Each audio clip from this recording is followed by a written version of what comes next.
kyakuwaliriza obe mu NUP yawadde bakumanyiddemu osale ddiiro ogende mu muti Democratic Front ekibiina ekikulemberwa owekitiibwa Mutwara Simpuga Nsamba. Neyanzeege era kino kigenda kutuyambako okubaako bye tutangaaza eri eggwanga naddala ku by'obufuzi ate ebyaffe ebyabakyala.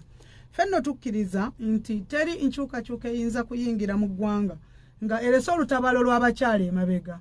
Era kyova olaba nti ebibiina bingi bwe bibanga bikola enkola biteeka nnyo abakyala mu mbeera si yakubawa nnyo naye ate yakubalaga nti balina ekyenjawulo kye bayinza okukola.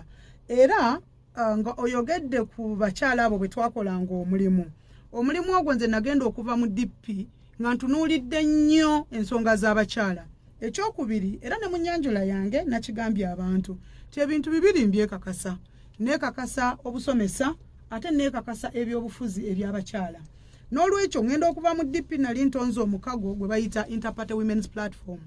Ng'ogwo omukago ffe twali tugutaddewo nga tegwagala kutunuulira bibiina bya bufuzi nga bwe birina bye bikola byokka naye nga tutunuulira ensonga ezaffe ng'abakyala. Era nga mu kuzitunuulira ffe tugamba wadde oli wa NRM wadde oli wa NUP wadde oli wa DP biki ebitukwatako ng'abakyala.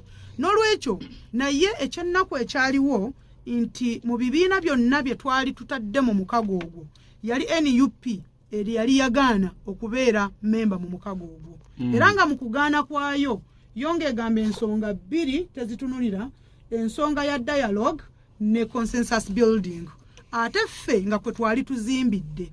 N'olwekyo bwe nva mu DP n'enzija mu NUP najja n'obwongo bwonna tubuteeke ku kibiina. Naye nga mu kuteeka ku kibiina nga tulowooza tutya nti NUP kibiina kikuŋŋaanyizza abakyala bangi ate nga beetaaga okubeera nga balina kye bagatta ku ggwanga lyabwe.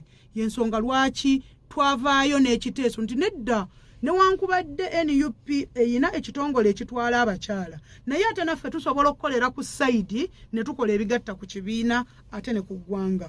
Mu kuvaayo kwaffe ffe ki kye twali tutunuulidde tuyamba tuko tutya ekibiina ekya NUP ekyali kirabisenga abantu kye bataaginze nti kirimu abatali sirias olumu tuveeyo tujjeyo obuyinza kubanga ekyamazima nze ndi mukyala wankyukakyuka. Honorable Kyagulanyi ng'alina amaanyi nga bw'aba ayambiddwako abantu abaddala tusobola okubaako kye tukyusa ku ggwanga. So abakyala abo twali twavayo ne tugamba nti ffe tutegedde wa obuyinza bwa Uganda bwe butulemerera. Era ffe nga tugamba nti buli wabaawo obutabanguko mu ggwanga abakyala be basooka okukafiiramu. N'olwekyo twali tusindiikiriza ekirowoozo ekiwanguza Kyagulanyi akalulu naye nga tuyise mu kunoonya abakyala. Era ekirowoozo ekyo mwami Kyagulanyi ekiteeso twakimuteera ku mmeeza bulungi ddala era ekibalo ne tukimubalira. Nze ndi muyizi wa research and public policy.